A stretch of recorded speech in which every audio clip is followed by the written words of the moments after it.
or just program that logic in that you use for the other ones into this GPT.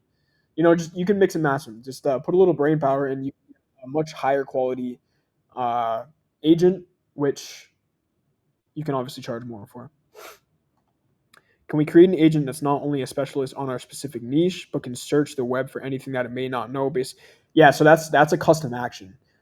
Like you can't just prompt it like, hey, go look things up on the internet. It's a custom action. So like if you're in ChatGPT and you want it to look something up, it has those built-in custom actions where it makes like an API request to some server.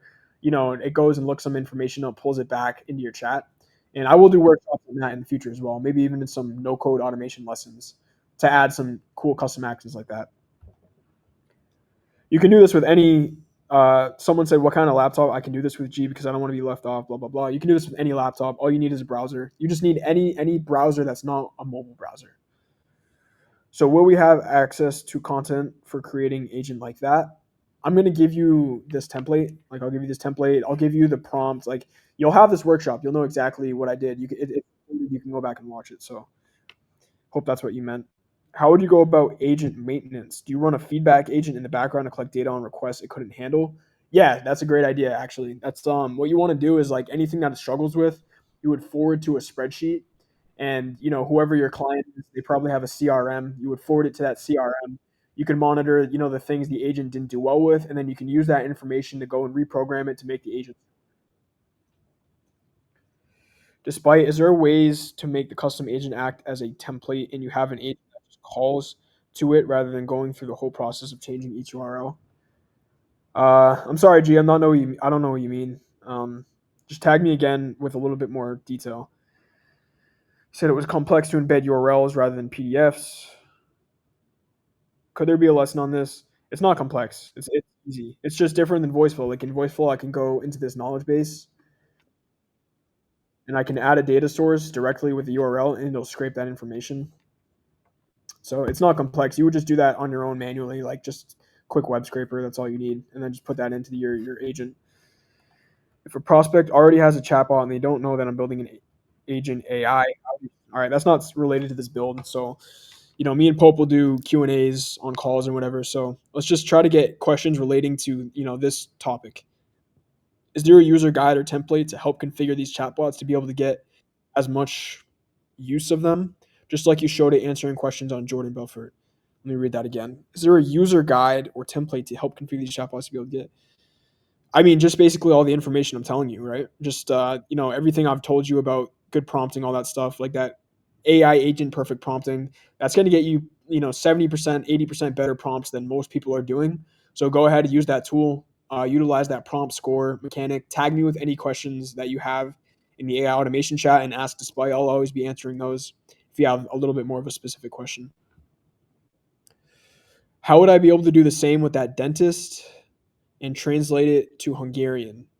How would I find a file for it? Yeah, so you could hook up a couple different tools. Like you could take the PDF, convert it to text, run it through a AI translation model to translate it to Hungarian, and then just set up your bot.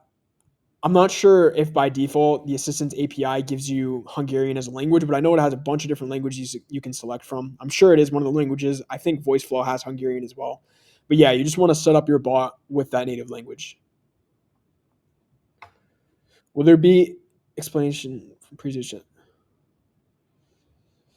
All right, so I'll explain this. Will there be explanation in courses how to extract data from previous chats, for example, from WhatsApp or Telegram, and to upgrade or update them to AI agent knowledge base? Yeah, I'll show that in the future. But for anyone, I've gotten a couple questions about this. There's transcripts, right? So you saw earlier how I opened this up and I did this test, right?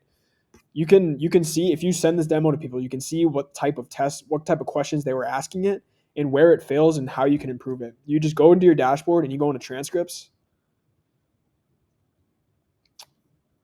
and then you can see the exact transcripts, right? So you can. This is a good thing to see, where your bot has holes in it. Can I make him calculate home values? Uh, I don't know what you mean, G. Can I add multiple GPTs to a single build? Yep. I explained that earlier. If you want to just run it back and check out how I did that. Should we use an agentive build in our free value demo? It's completely up to you. Like if you just want to go with the free value demo, if if you just want to go with that free value demo, it's cheaper. But all right, I'm going to take two more questions and then I'm going to wrap it up.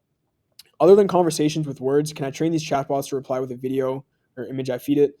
Yeah, you can do that. I'll show that in another workshop. It's basically you can do like cards in Voiceflow. So if I come in here, you could do what's called a card, and then you can basically add images or GIFs, and then you could do one other thing if you want to add a video. I mean, one last question. I'm assuming this is a great use case for recurring cost model as you create a dependency for them. Yeah, yep, exactly.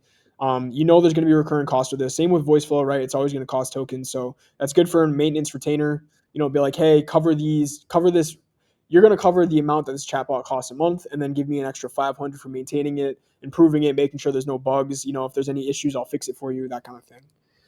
But all right, geez, we're going to cut it off. Good workshop call. Catch you tomorrow.